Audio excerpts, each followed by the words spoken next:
আসসালামু আলাইকুম। সবাই কেমন আছেন? আশা করছি সবাই অনেক ভালো আছেন, সুস্থ আছেন। আলহামদুলিল্লাহ আমরাও অনেক ভালো আছি। আজকে সকালবেলার নাস্তায় আমি তেমন কিছু করিনি, হালকা একটু নাস্তা বানিয়েছি। আর তার সাথে সাথে ভাবলাম যে একটু জুস বানিয়ে দেই। এখানে আমি দুধ, কলা আর চকলেট সিরাপটা নিয়েছি, সেটা দিয়ে আজকে একটা আমি জুস বানিয়ে দিব।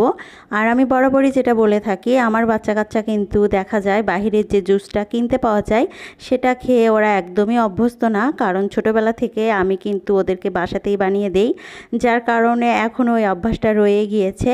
আর আপনাদের ভাইয়াও যদি বাসায় থাকে তাহলে আমাকে কিন্তু বলে যে কোনো একটা কিছু দিয়ে জুস বানিয়ে দাও। আর সেই জন্যই কিন্তু আমি দেখা যায় সারা বছরই চেষ্টা করি ফ্রিজে আম রাখার জন্য। মাঝে মাঝে আমের জুসটাও বানিয়ে দেই, আবার মাঝে মাঝে দেখা যায় যে কলা আর দুধ দিয়ে যে মিল্কশেকটা বানানো হয় সেটাও কিন্তু বানিয়ে দেই। আর আমার কাছে মনে হয় বাসায় যে কোনো খাবার বানানো হলে সেটা কিন্তু স্বাস্থ্যসম্মত, যেটা বাচ্চারা রুচি করে খেতে পারে আর ওদের স্বাস্থ্যের জন্য অনেক উপকারী। তো এখানে ইথিকা একটু ডেকোরেশন করে নিচ্ছে।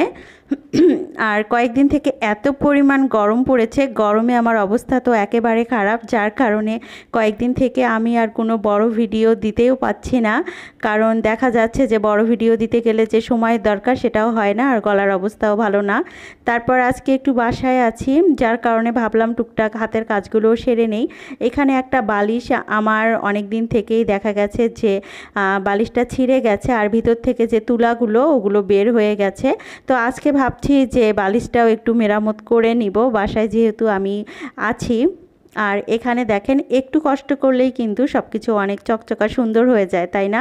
এখানে আমি বালিশটাও মেরামত করে নিয়েছি, এখন কাভার লাগালেই হবে। আর যেটাতে আমি আজকে তুলা ভরিয়েছি ওটা আমার একটা জামার কাপড় ছিল, সেটাতে আসলে তুলাটা আমি ভরিয়েছি। তারপর তো রান্না বান্না করতে হবে, রান্না বান্নার কাজে এখন আমি চলে আসলাম। তো আজকে একটু আমি মাংস রান্না করব, আর আজকে ভাবছি যে একটু প্রেশার কুকারেই করব। আমি কিন্তু বরাবরই মাংসটা পাতিলেই রান্না করি, প্রেশার কুকারে তেমন একটা আমি মাংস রান্না করি না, কারণ আমার কাছে মনে হয় পাতিলে রান্না করলেই মাংসের টেস্টটা বেশি ভালো লাগে খেতে।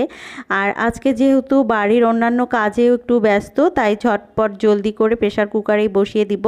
আর ঝটপট বলতে কি, এখানে আদা, রসুন, জিরা একসাথেই পেস্ট করে রেখেছি, সেটাই দিয়ে দিলাম। আলাদা করে যে একটু বেটে নিব সেটারও সময় হচ্ছে না, যার কারণে একসাথে বাটা ছিল সেটাই দিয়ে কাজ চালিয়ে নিচ্ছি। আর প্রচণ্ড গরমের মধ্যেও গরুর মাংস রান্না করছি, কারণ ছেলে মেয়ে দেখা যায় একদিন যদি মাছ রান্না করি, মাছ খেয়ে তারা আর পরের দিন মাছ খেতেই চায় না, যার কারণে একটু মাংস রান্না করে দিচ্ছি। আমি তো বারবারই ভাবছি যে আমি আবার কি খাবো, কারণ কয়েকদিন থেকে আমার প্রেশারটা একদমই বেশি হয়ে গিয়েছে। আমার কখনো প্রেশারের সমস্যা ছিল না, কিন্তু কেন জানি না হঠাৎ করে প্রেশার একেবারে আমার বেড়ে গিয়েছে, যার কারণে ডক্টর ওষুধ দিয়েছে, ওষুধগুলোও খাচ্ছি। আর আপনারা সবাই কিন্তু আমার জন্য দোয়া করবেন, কেন জানি হঠাৎ করে এখন একটু একটু করে অসুস্থ হয়ে যাই, ভালো থাকতে থাকতে আবার শরীরটা খারাপ হয়ে যায়।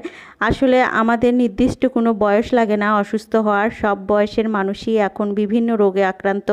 আল্লাহর কাছে দোয়া করি, আল্লাহ তুমি রহমত করো যেন সুস্থ থাকতে পারি, ভালো থাকতে পারি, ছেলে মেয়েদেরকে মানুষের মতন মানুষ করতে পারি। যতটুকু চিন্তা ভাবনা সবটুকু কিন্তু ছেলে মেয়ের জন্যই, কারণ পৃথিবীতে যদি মা না থাকে তাহলে বাচ্চা কাচ্চা দেখার মতো কিন্তু কেউই থাকে না। তো আজকে কথা বলতে বলতে ভিডিওটা আমি এই পর্যন্তই শেষ করছি। সবাই ভালো থাকবেন, সুস্থ থাকবেন, আমাদের সবার জন্য বেশি বেশি করে দোয়া করবেন। আল্লাহ।